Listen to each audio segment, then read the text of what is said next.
Bonjour à toutes et à tous, c'est Amphi 414. On se retrouve en ce vendredi 25 janvier 2019 pour parler tout simplement de Hoopa.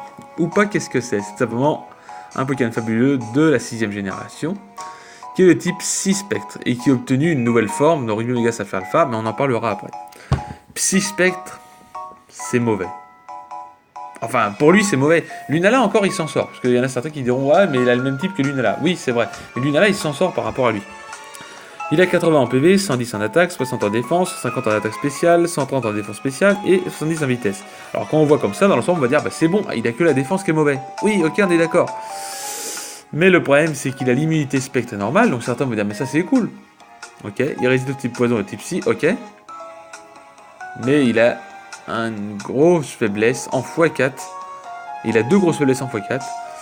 Le type spectre et le type ténèbres, qui le toucheront en x4. Le type ténèbres surtout, puisque sabotage en 6ème génération a été augmenté, passe de 60 de puissance, et tout simplement, en plus de ça, fait un peu plus mal s'il tient un objet.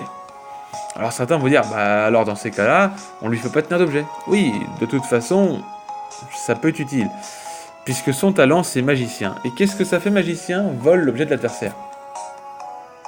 Mais du coup c'est inutile, puisqu'il vole l'objet de l'adversaire. Et si vous faites sabotage déjà sur le premier Pokémon, vous êtes sûr d'un OH KO. Et s'il il tient l'objet et qu'il vole l'objet de l'adversaire, il reprend cher sur son talent magicien de voler l'objet de l'adversaire et de se reprendre des sabotages plus facilement.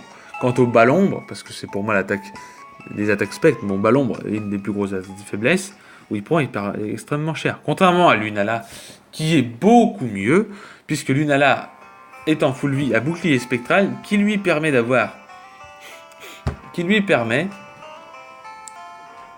d'avoir une résistance. S'il a tous ses PV au max, il prendra que la moitié des dégâts. De plus, Lunala a accès à Roost, atterrissage, donc il pourra toujours se soigner dans tous les cas et il pourra toujours embêter l'adversaire. Alors que Hoopa, lui, n'a pas accès à des moves de soins, enfin je ne crois pas. Alors du coup, c'est très embêtant pour lui. Bon.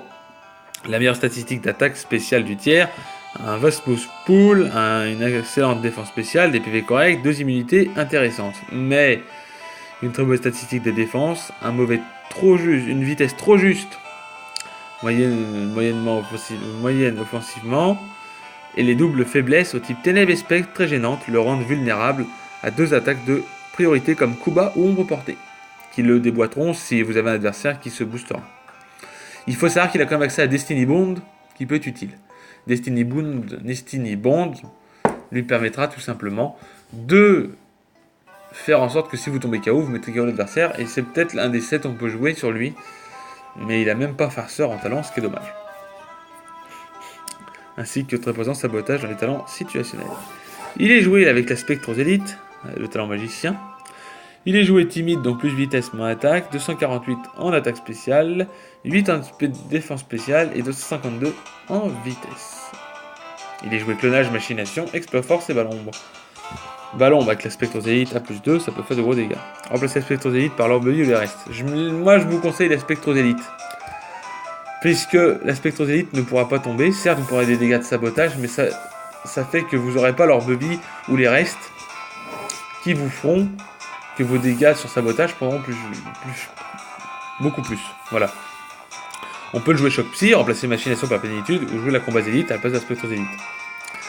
Ce set a un très bon compte pour les équipes défensives. Une fois machination placée, peu de Pokémon peuvent résister aux attaques de Hoopa. Voilà. Il est joué aussi avec le mouchoir choix, magicien, donc nature timide, donc plus vitesse moins attaque, avec 0 IV en attaque. 248 en attaque spéciale, 252 en vitesse et 8 en défense spéciale. On le joue choc psy, tour magique, exploit force et ballon.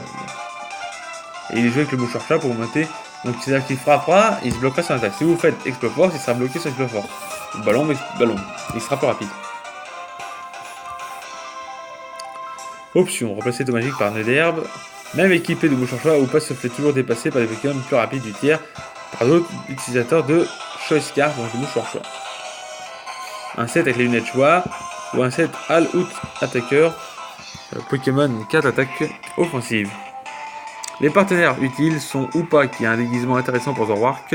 Ce dernier résiste aux faiblesses de Hoopa, peut vaincre les types ténèbres, spectre, venant vaincre sur lui. De plus, Hoopa étant immunisé aux attaques combat, il peut protéger Zoroark. Voilà. Roserad peut placer des picots, facilitant le travail de sweeper à vaincre Hoopa. Vaincre Dimoclès, qui est très dangereux pour ce dernier. Hoopa bloque l'attaque tout rapide et donc peut préserver les picots de Roserad.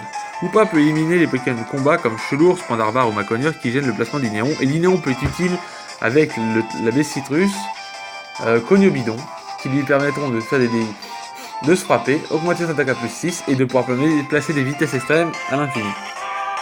Mais ce n'est pas fini, puisque Hoopa a deux formes, on va parler de la deuxième forme. Pour Diancie, certains vont dire pourquoi t'as parlé tout de suite que Méga Diancie, parce que comme je vous l'ai dit, dès qu'un Pokémon a une Méga, il est plus joué Méga que normal, à part la plupart du temps, surtout Dracofeu. Il a 80 en PV, 160 en attaque, 60 en défense, 170 en attaque spéciale, 130 en défense spéciale et 80 en vitesse. Donc c'est super, hein. Il est de type Ténèbres Psy, donc c'est très bien, mais il prend toujours du x4 au type Insecte maintenant. Mais il a la résistance, il est quand même meilleur. Il a l'immunité Psy, il a la faiblesse Fée et la faiblesse x4 au type Insecte. Voilà. Excellente statistique offensive, un remarquable défense spéciale pour un Pokémon offensif, un double type offensivement très bon accompagné d'un excellent move pool, aussi bien physique que spécial. Une défense catastrophique, une vitesse médiocre l'empêchant de dépasser la grande majorité des Pokémon offensifs du tiers, afin un double type horriblement défensivement, double type faiblesse au type insecte, donc à demi-tour une faiblesse courante au type fée, et aucune résistance à part une immunité psy, qui est plus ouf puisque le type psy devient de plus en plus nul et le type fée est meilleur, je vous en avais parlé. Il est joué avec le Choice Band, de toute façon on peut pas le jouer autrement. Enfin on peut le jouer autrement, mais là il se joue physique, de toute façon pressé, il faudra augmenter sa vitesse dans tous les cas. Il est joué plus vitesse moins défense, 252 en attaque, 252 en vitesse et 4 en défense spéciale. Il est joué Furie Dimension sur attaque signature, point de feu pour toucher les types insectes, Psy coup de boule pour avoir son stab psy, et des tricanons pour toucher tout ce qui est type fée. Remplacer point de feu par Vampipoint pour prendre l'attaque tour magique pour opter le mouchoir choix et donner à l'adversaire pour qu'il soit coincé. Si l'adversaire se bloque, il sera bloqué, ça le rendra un peu plus difficile. Jouer en tant que cleaner. Jouer Ice Punch pour HKO des Météoros terriens ainsi que Zygarde sur le Switch. L'avantage, peu de switch-in, peu de metagame tels que l'offensif, match-up défensif, excellent switch-in sur Vampipoint pour les Tyrannosif, ainsi que Mégaligator qui prennent quand même de lourds dégâts.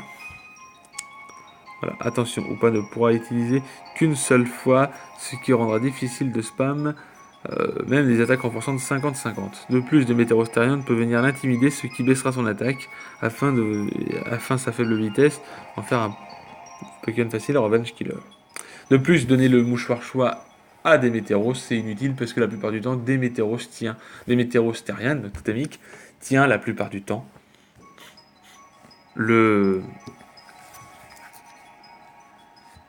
tient tout simplement le mouchoir choix.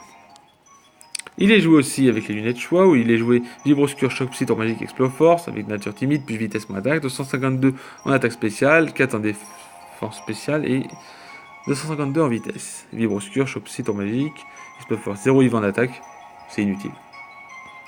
Jouer PC Feu ou Glace, grâce au move pool, lunettes choix ou pas est un Pokémon ayant peu de switching comme le bandeau choix. Attention, à cause de sa faible vitesse, Hoopa déchaîné sera facilement revenge kill. De plus, avec le nombre d'utilisateurs de la veste de combat et le fait qu'il soit bloqué sur une attaque, font de lui un 50-50, comme j'ai dit, comme le bandeau choix. Il peut aussi jouer avec le Z-Move Ténèbres ou le Z-Move Combat, avec Explode Force pour faire de gros dégâts, ou tout simplement avec Vibroscure, avec la machination. Une fois que la machination sera placée, vous ferez de plus gros dégâts. Comme je vous disais, avec la combat élite, timide plus vitesse moins attaque, 252 en vitesse, en attaque spéciale en vitesse, et c'est tout. Et 0 il va en attaque, machination, vibroscure, psycho, explode force. Après une machination, Hoopa est assuré de tuer un Pokémon venant sur le Switch. Seuls les utilisateurs de la veste de combat, plus lents que lui, peuvent prendre des coups, étant full life. Compliqué de placer machination et de faire de la complexité à jouer des Pokémon créant des 50-50, de plus il reste lent et facile à Revenge Kill. En partenaire, Tokorico est un Pokémon et un des Pokémon partenaires idéaux de Hoopa. Étant donné que son accès à demi-tour plus sur Éclat lui permet de venir tranquillement sur le terrain. De plus, le fait qu'Hoopa passe les Pokémon qui dérangent Tokoriko, comme Noisy et Gastropod, Pokémon étant plus présents au U et bien d'autres. Voilà. Les météoros totémiques permettent de venir sur beaucoup de Pokémon physiques gênants pour Hoopa, ainsi que d'utiliser demi-tour sur des Pokémon tels que Hermure, Boboiselle, Hoopa qui le gère très bien. Voilà, si cette vidéo vous a plu, n'hésitez pas à lâcher un gros like. On se retrouve tout simplement la semaine prochaine pour parler des derniers fabuleux qui nous restent. Et après, on parlera peut-être d'autres légendaires, je sais pas, on verra. Je vous souhaite une bonne journée et je vous dis bye tout le monde.